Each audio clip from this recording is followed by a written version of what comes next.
So, Laura, another question a lot of people ask us is the difference between ISAs and pensions, and whether they should be putting more money into ISAs or how much they should, whether they should have a combination of both, which ones are better in terms of performance, tax relief, that sort of thing. What are your thoughts on that? So I think pension and ISAs both have a key part to play. ISAs are tax-free investments, so you pay the money into a pension, an ISA, and it grows tax-free, the same as a pension. ISAs, you can pay £20,000 in at the moment per tax year. So you get the tax-free growth and then tax-free withdrawals. Pensions are slightly different and a bit harder to access. You've got age restrictions and taxation restrictions. You would get income tax on a proportion of the pension withdrawal. I think it's important when you're looking at retirement planning not just to pigeonhole into pensions. ISAs can form a part of really valuable retirement planning because you can draw down that tax-free element. Equally, then it depends on the clients on accessibility, with pensions having a age restriction on the access.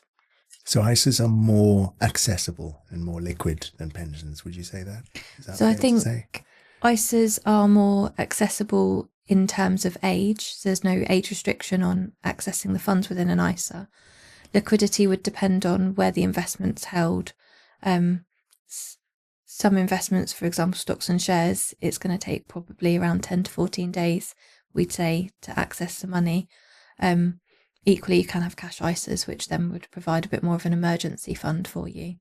And it's really important that clients have that emergency fund, so if anything happens in their finances, they've got a pot of money there that they can access.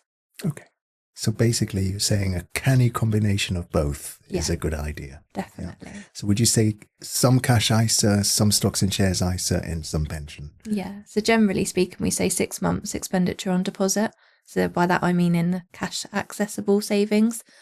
That means that if anything happens to the house, you've got roof repairs or something that happens to your job, or you're off ill for sick pay, and sick pay is obviously not as much as full pay, you've then got this accessible pot that you can draw on, like a rainy day fund.